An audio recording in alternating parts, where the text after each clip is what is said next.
Hello from Chem Help ASAP. In this video we will perform a crossed aldol condensation. The video description contains links to supporting documents, including the laboratory procedure and proton NMR spectra. On the screen is a model crossed aldol condensation. The reaction is crossed because the two molecules reacting together are not identical. In the reaction shown, the starting materials in the upper left include a ketone and an aldehyde. With base, we form the enolate of the ketone. The enolate then attacks the aldehyde to make a tetrahedral intermediate. This anion is protonated, likely by the solvent, to form a beta-hydroxyketone. The base, which is still around, deprotonates again to make a new enolate. And then finally, we can eliminate hydroxide to form our final product, the alpha-beta unsaturated ketone. What are the key ideas? Well, this reaction has some limitations. One, you need to select your reagents so there is likely just one enolate that will form. Our ketone is the only one, at least based on the provided structure, that has an enolizable ketone. If you have multiple enolates, then you have multiple nucleophiles, and the reaction will likely form multiple products. The second limitation is that one carbonyl needs to be more electrophilic than the other. In the reagents on this slide, the aldehyde is less hindered, and so it is a better electrophile at the carbonyl than the ketone. Third point, all these reactions are reversible, and the product is energetically not so different from the starter materials. The best yielding aldol condensations normally involve techniques for favoring the products. Techniques include removing water or having the product precipitate. On the screen is our reaction for this video. This is a crossed aldol condensation, and we said there are three kind of key ideas to make these reactions work. One is that with our two starter materials, we should only have one potential enolate that can form, and the only alpha position that we can deprotonate is on our ketone, 4'-chloroacetophenone. Another key idea is that we want to make sure that one of our carbonyls is more electrophilic than the other. And notice that on the other starter material we have an aldehyde, and that will be the prominent electrophile for our enolate to attack. The third criteria is that there ought to be something in here that drives this reaction, like removal of water or solubility. And as it turns out, our product has benzene rings on either side of the alpha-beta unsaturated ketone. This forms a specific type of product. It's called a chalcone. And chalcones are among the first aldol condensation products that were performed, or at least reported in the literature, because they're so easy to isolate. These things have really low solubility in solvents like water and methanol, and they tend to precipitate out, and that drives the reaction by the Le Chatelier principle. So this aldol condensation hits all the right buttons to be a good and successful aldol condensation. Okay, at the balance, let's go ahead and get started with this reaction. We're going to weigh out our reagents, and we're going to weigh them in this vial. This is a 20 milliliter scintillation vial. This is actually a really simple reaction vessel for small reactions. So we will put this on the balance, and we will tare that to get a 0. And now we need to dispense one of our reagents. So we're going to use a little bit of a trick here. Our reagents are both liquids. In fact, here is one of them. This is the 4'-chloroacetophenone. And as a liquid, you can weigh it out by using a pipette and doing drop by drop. That's a little bit, it's not very precise in how you measure drops. So instead, we're going to measure our stuff out with a pipetter.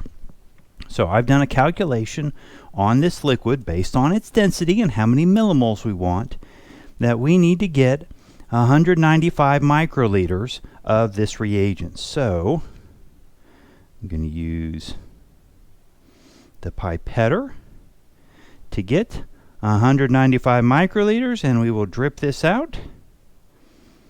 And that should be, it's not going to be totally exact to 1.5 millimoles, but it's going to be pretty darn close. So that's about 132 milligrams there. Fantastic. Now I'm going to change out the tip. We will tare this weight, and now we're going to weigh out our second reagent. And this is p-tolualdehyde. Again, this is a liquid, and this liquid has a density, and we know its molecular weight and how many millimoles we want, so we can calculate what volume we need. So I'm going to change the pipetter, and all these pipetters work a little differently, but this one you flick a switch and that releases the plunger, so we can adjust that to 177 microliters. We'll get that out. We have this liquid.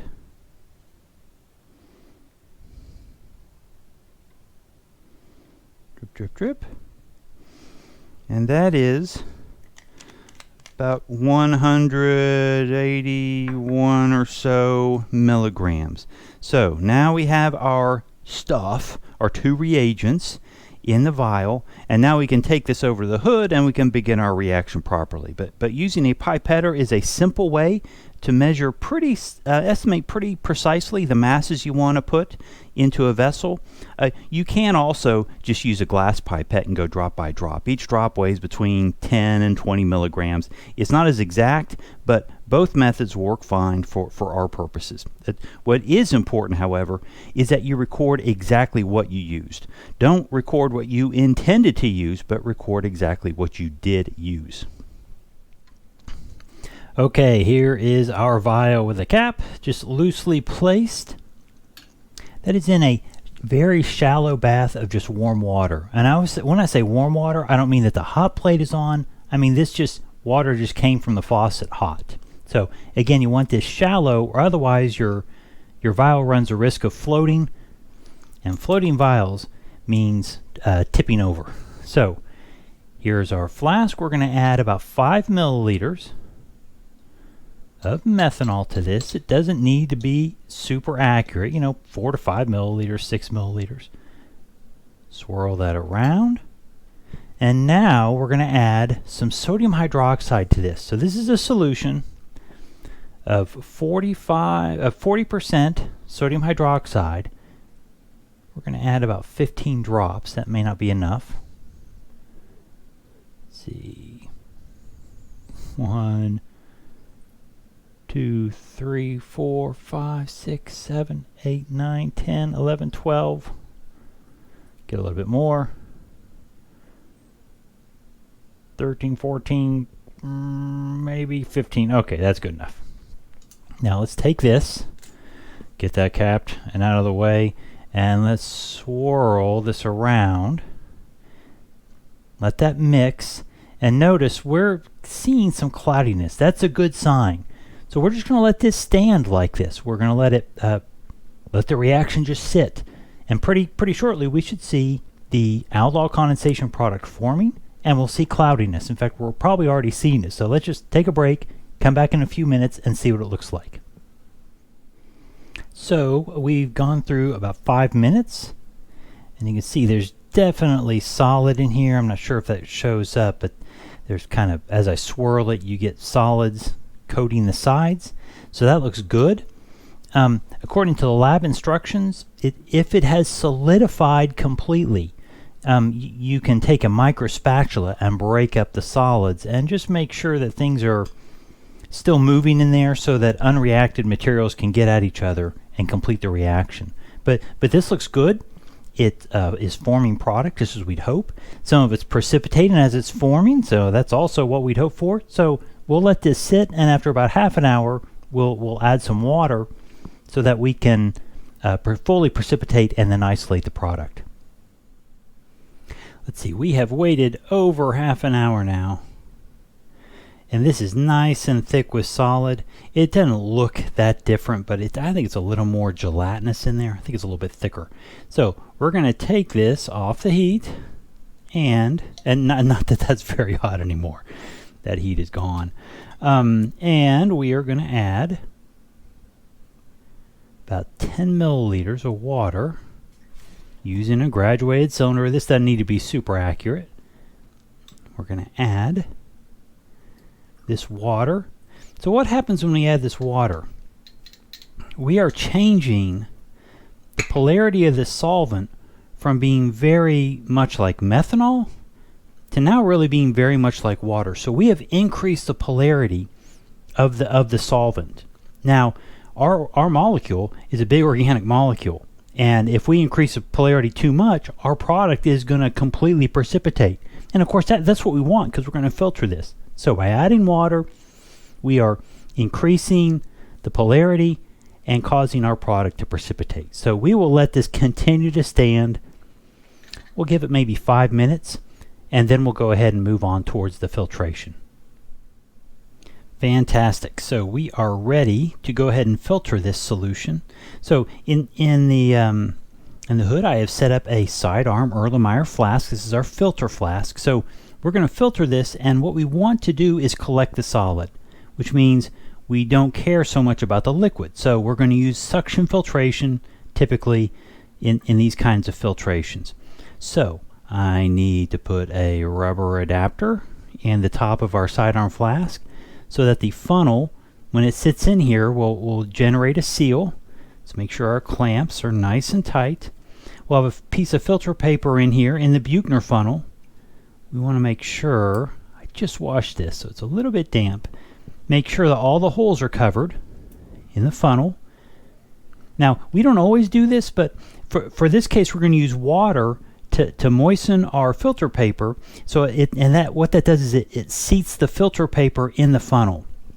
You want to make sure your solution that you use to seat your filter paper is approximately the same as what you have in your reaction flask. So this is pretty much water.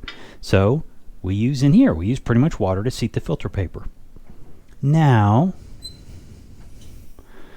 I'm going to turn on the house vacuum. That's going to give us some suction. Swirl this around. And now we're just going to pour this in. Looking good. Okay, there's a little bit of cloudiness there, but that's all right. We'll use some water to rinse this out. Now there's a lot of base in here, a lot of sodium hydroxide. We want to use water, and that'll rinse the sodium hydroxide. And fortunately for this particular product, water solubility isn't really a concern. So we don't have to chill our water or minimize our use of water. We can just kind of rinse to our heart's desire. And that is just fine. So now this has pulled through. We now have solid in the top. You can see it's done, pretty much done dripping. So all the water has pulled through. Now I'm going to leave this sit for a little bit. And then what's going to happen is I'm going to take the filter paper out. I'm going to put on a watch glass, make sure it's dry, and we'll go ahead and get a mass on this product. And then we can calculate our percent recovery. So when those steps are done, I'll come back and we'll talk about the result. Okay, I said we'd have everything dry and done. I don't have everything dry and done. But here is the product on a watch glass. This is a really small watch glass. I've tared this. I know the mass of this. It's just about 5 grams.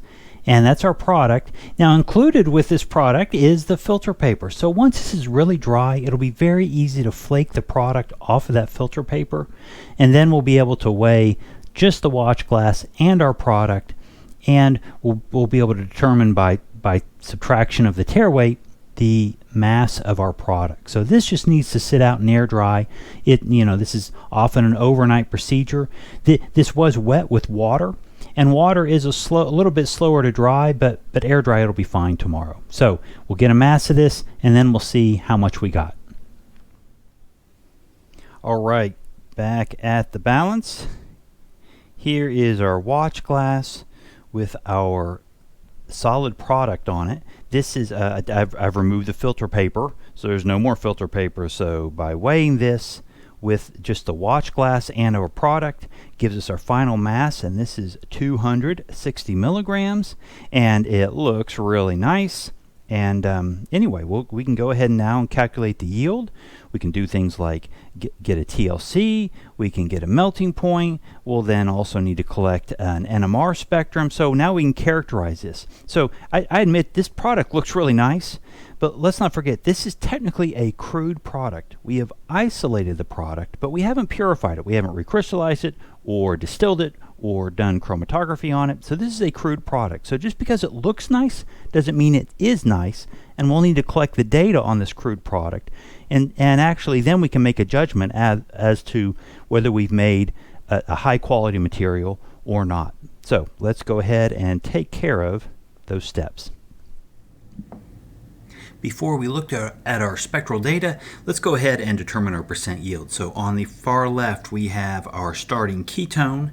This molecule has a molecular weight of about 154.6 grams per mole. I like to think of these as milligrams per millimole, since we don't really use mole scale quantities. We're more thousandths of a mole or millimoles. And our aldehyde has a molecular weight of 120.2 milligrams per millimole. And let's go ahead and fill in our product. Our product has a molecular weight of about 256.7 milligrams per millimole, or grams per mole. Now, for our ketone, we used 232 milligrams of that material. If you do the math, so 232 milligrams divided by 154.6 milligrams per millimole, that gives us right about 1.50 millimoles. For the aldehyde, we use 181 milligrams, and if we divide 181 by 120.2, that works out to be 1.51 millimoles. So these two reagents react in a 1-to-1 ratio. Therefore, our limiting reagent is the ketone. So 1.50 millimoles is our theoretical yield. Now, if we look at our product on the far right, we got 260 milligrams of this material, and that comes out to about 1.01 millimoles. So this is what we actually got. So for percent yield, we divide the actual by the theoretical times 100, and that gives us a 68% yield. So our yield was 68%. That is really not that bad in a reaction where we just dumped everything together, threw in some base, and let it run for a while, added water, and precipitated out the product. So now let's see some spectral data to find out if it's clean or not. Fantastic. Okay, so here is our NMR spectrum.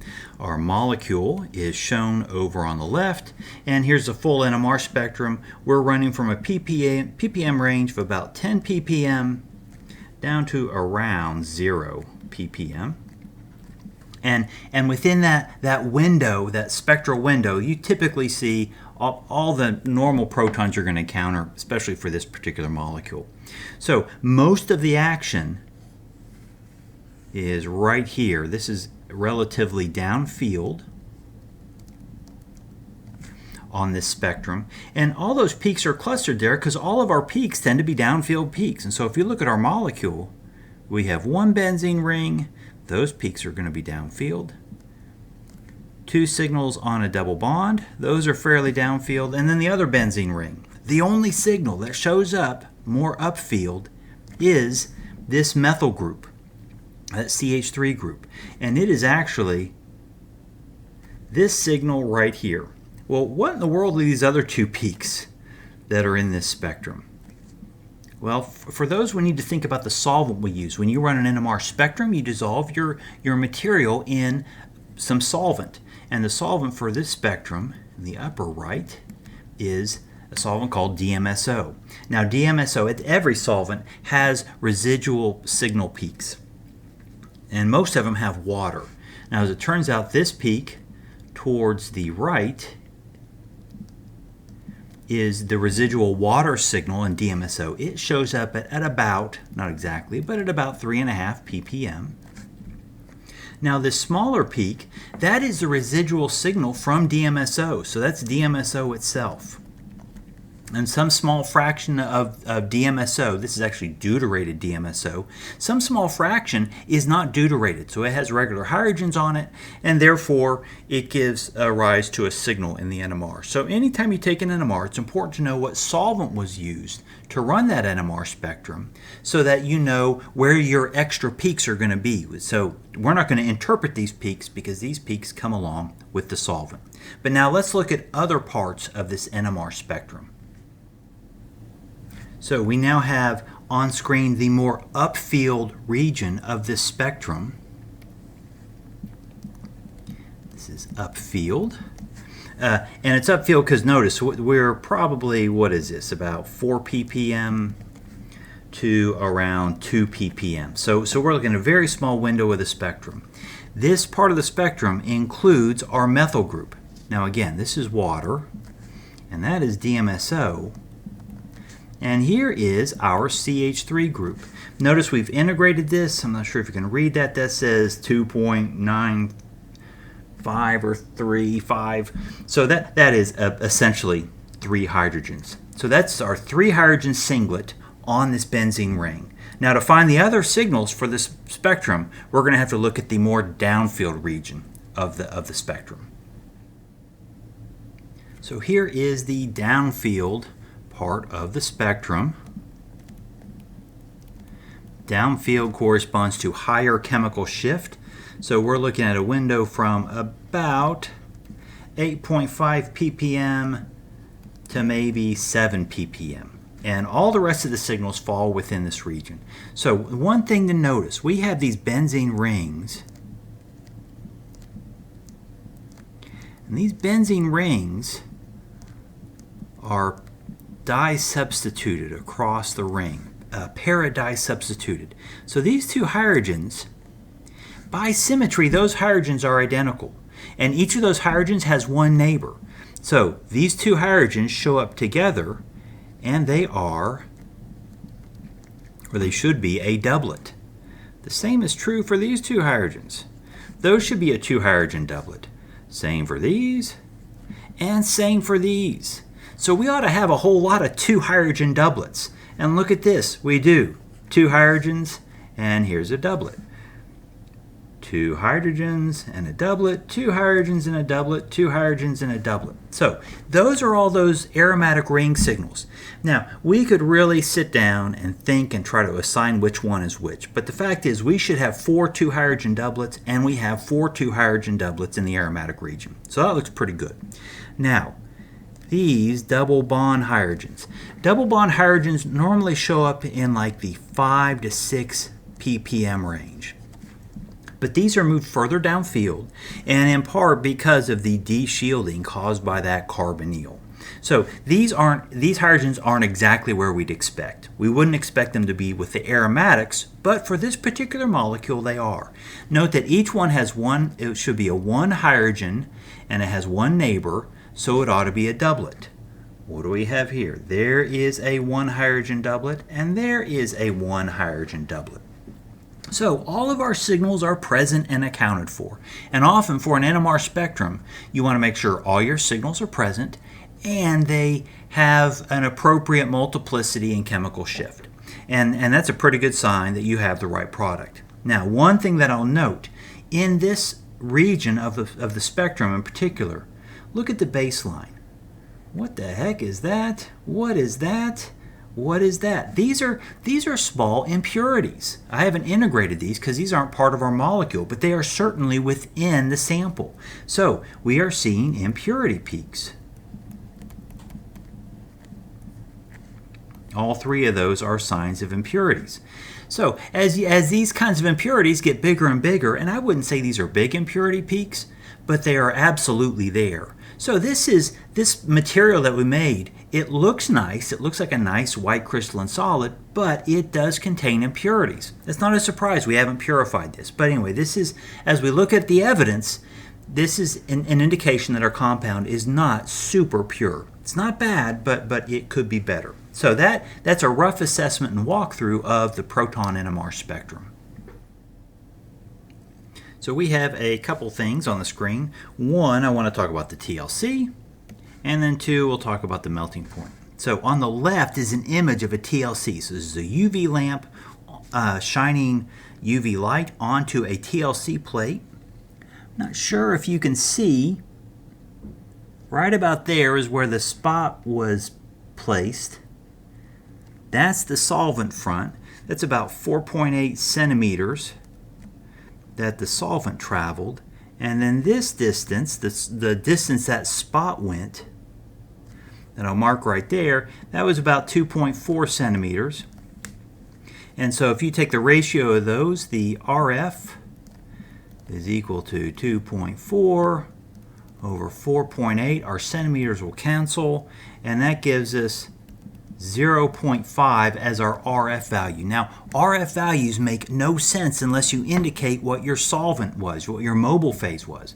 And our mobile phase, according to the procedure, was 15% ethyl acetate, 85% hexane. So always report your mobile phase with your RF value. Now, if you look really closely, right there is another spot, and that distance is approximately 1 centimeter. So we have an impurity in there that has an RF of 1 divided by 4.8, about 0.21. Now, I'm not happy to see a second spot in the TLC plate. But if you remember, we did see some extra peaks in the NMR, so it's not surprising to see an additional spot. It's nice when your data makes sense. Oh yeah, that makes sense. I see a second spot, and the NMR did show some tiny impurity peaks. So this is all within reason, and it's really not bad news at all, and that's still a very faint spot. So let's talk about the melting point.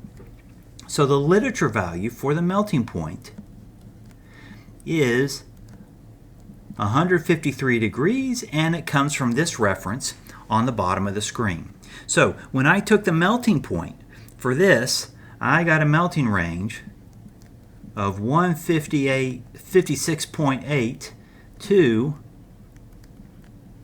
158.2 degrees Celsius.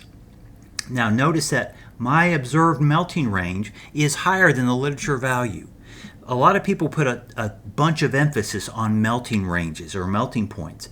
I, on the other hand, in my experience, you'll see some variability in melting ranges.